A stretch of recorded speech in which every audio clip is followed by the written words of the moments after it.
राम राम जय राजा राम, राम राम जय सीता राम, राम राम जय राजा राम.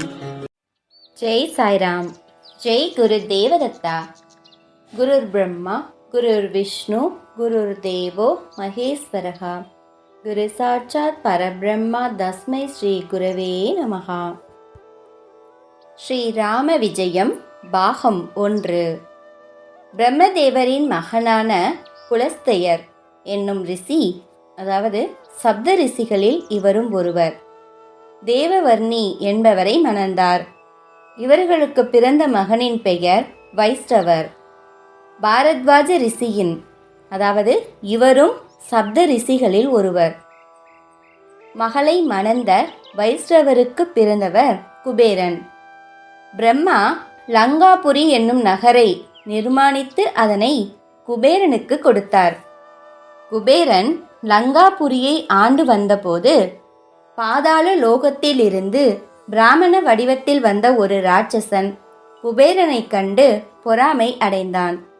இது என்னுடைய ராஜ்யம், குபேரன் இதனை ஆள தகுதி இல்லாதவன் என அவன் தனக்குள் சொல்லிக்கொண்டு காகேசி என்னும் தன் மகளை வைஷ்ணவருக்கு திருமணம் செய்து கொடுத்தான்.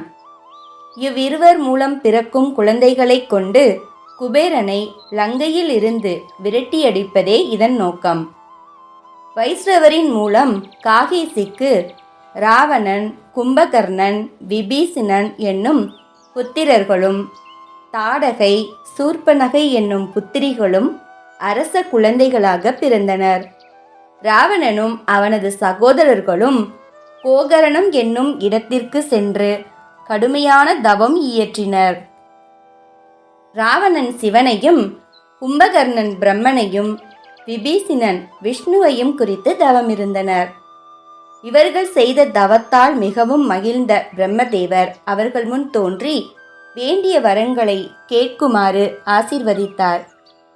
அனைத்து தெய்வங்களையும் சிறைப்பிடிக்கும் வலிமையையும் அளவிலா செல்வம் மற்றும் அறிவு இவற்றை ராவணன் வேண்டி பெற்றான். சொர்க்கத்தையும் பூமியையும் ஒரே அடியாக கபளீகரம் செய்யும் வரத்தை கும்பகர்ணன் பிரம்மனிடம் வேண்ட நினைக்க, அதை கேட்க அனைத்து தேவர்களும் பயந்து நடுங்கி சரஸ்வதி தேவியை மிகவுமே வேண்டினர். அவர்களுக்காக மனமிறங்கிய சரஸ்வதி தேவி கும்பகர்ணனின் நாவில் குடியேறி நீண்ட தூக்கத்தை கேட்குமாறு செய்துவிட்டாள். மனமகிழ்ந்த பிரம்மனும் அப்படியே அந்த வரத்தை நல்கி 6 மாதங்களுக்கு ஒரு முறை மட்டும் தூக்கத்திலிருந்து விழித்து நன்றாக வயிறு புடைக்க உண்டு அனைத்து கேளிக்கைகளையும் அனுபவித்து மீண்டும் உறக்கத்தில் ஆளும் வரத்தை அவனுக்கு அளித்தார். எப்போதும் விஷ்ணு தியானத்தில் இருக்கும் வரத்தினை விபீஷணன் வேண்டி பெற்றான். வரங்களை பெற்ற ராவணனும் கும்பகர்ணனும் கரதூசணர், திரிசிரா மற்றும் அனைத்து ராட்சசர்களையும் சேர்த்து கொண்டு இலங்கையை கைப்பற்றவென குபேரனின் மீது படையெடுத்தனர். ஆனால் அசுர படைகளுக்கு மிகப்பெரிய சேதம் விளைவித்து குபேரன் அவர்களை விரட்டியடித்தான். நேராக வைஷ்ணவரிடம் சென்ற ராவணன் இலங்கையை எந்தவிதமான சண்டையும் இல்லாமல் தனக்கு கொடுக்குமாறு குபேரனுக்கு ஆணையிடும்படி ஒரு கடிதத்தை பெற்றுக்கொண்டு குபேரனிடம் சென்று அதை கொடுக்க, தந்தை சொல்லை தட்டாமல் குபேரனும் இலங்கையை ராவனுக்கு கொடுத்துவிட்டு தனது விமானத்தில் ஏறி சொர்க்கம் சென்றடைந்தான். மாயாசூரன் என்னும் ஒரு அரசன் தனது மகள் மண்டோதரியை ராவணனுக்கு மணம் செய்து வைத்தான்.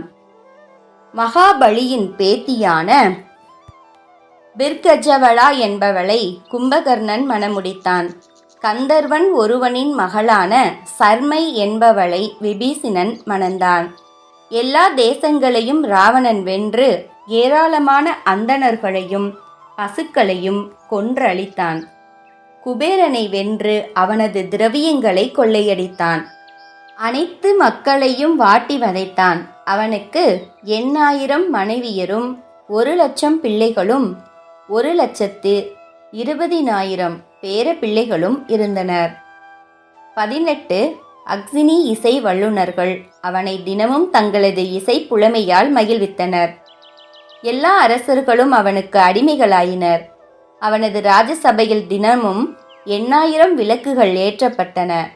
சுதந்திரமாக இறக்கைகளுடன் பறந்து திரிந்து கொண்டிருந்த தங்களது இறக்கைகளை வெட்டி வீழ்த்தி தங்களை செயலற்று ஒரே இடத்தில் அமரச் செய்துவிட்டதால் இந்திரனுக்கு பயந்த பர்வதங்கள், அதாவது மலைகள், ராவணனிடம் அடைக்கலம் புக அவைகளை எல்லாம் தனது யானைகளாக மாறச் செய்து தமக்கு சேவகம் செய்ய வைத்தான். பின்னர் பெரும் படையை திரட்டி தனது மகனான மேகநாதனுடன் இந்திரன் மீது படையெடுத்தான். தேவர்களுக்கும் அசுரர்களுக்கும் இடையே கடும் யுத்தம் நிகழ்ந்தது. ஆனால் அசுரப்படையே வென்றது. ஐராவதம் என்னும் வெள்ளை யானையின் மேல் அமர்ந்து போரிட்ட இந்திரனை அந்த யானையுடன் சேர்த்து சுழற்றி அடித்து வீசியதால் மேகநாதனுக்கு இந்திரஜித் என்னும் பட்டப்பெயர் கிடைத்தது.